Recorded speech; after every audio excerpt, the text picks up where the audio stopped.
Hello, my name is Nazaya Jensen, and today I will be going over bones. So, did you know your body has its very own natural composite? Bones are a natural composite, and you're probably wondering what composites are, so let me explain.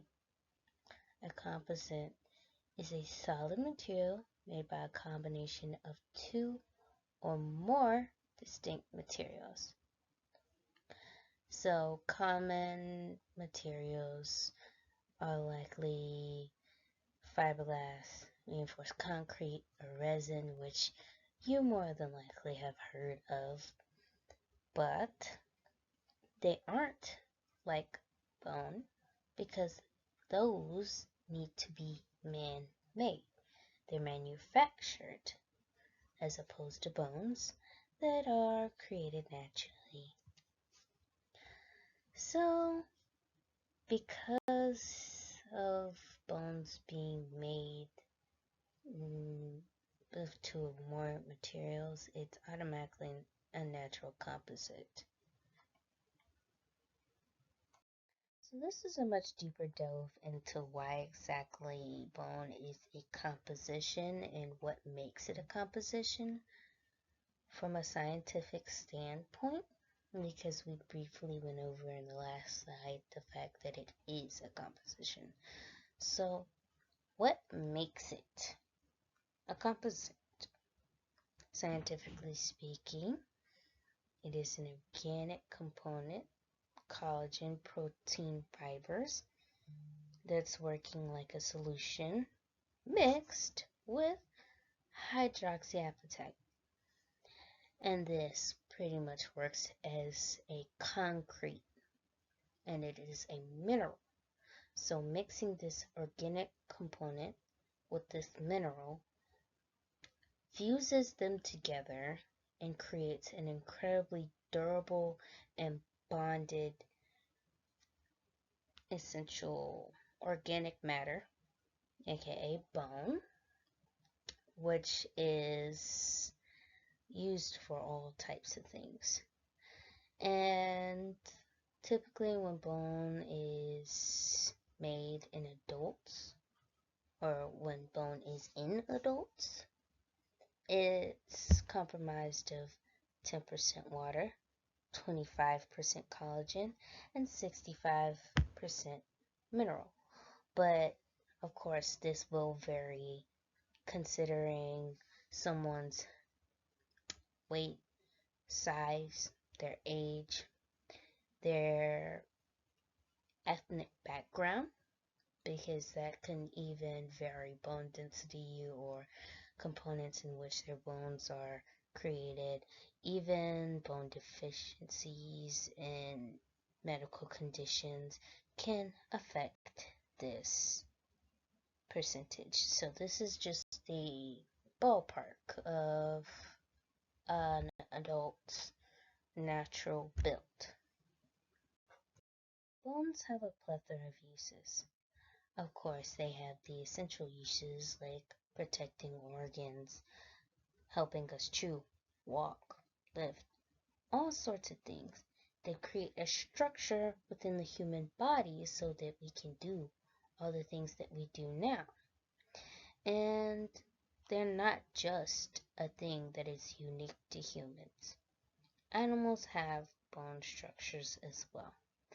And typically, we have used animal bones for any and everything since the beginning of time. We've utilized bones because they are so durable and so strong to make arrowheads, to make hunting so much easier. Harpoons, fish hooks, we've done all of that in order to be able to survive because they were good materials to use for hunting. Even when they decided they wanted to craft, often more than not, it was used as a type of needle to sew clothing. It was used for arts and crafts, used as pigments, even used for decoration. And of course, bones are known to be wonderful fertilizer.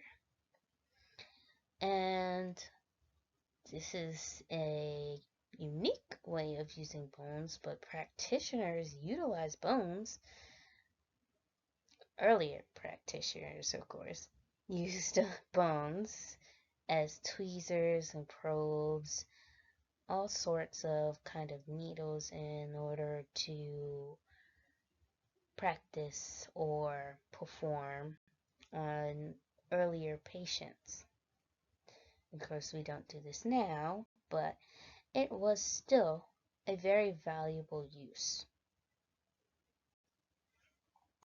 So I wanted to add these pictures to just showcase some of the things bones and collagen and hydroxyapatite are. So of course we all know that the skeletal structure at the top right, we know what that is. And in the top middle, I wanted to demonstrate some of the use of bones. So I added the bone china, which is just a mixture of porcelain and bone to strengthen the material in order for it to be used in everyday use. And I know there is a lot of people who don't necessarily know what collagen or hydroxyapatite is because they don't typically think of it when it comes to daily life. But it does appear quite often, especially for women or anybody who is health cautious. They might use collagen or hydroxyapatite without even realizing it, because collagen is a very, very wonderful peptide. It is a very wonderful protein, often used for hair, skin, and nail improvement. It's just an overall very good supplement. I myself have used some. It's also good for joints, and it is good for giving vitamins that most people need. Or hydroxyapatite, which is a wonderful kind of structure.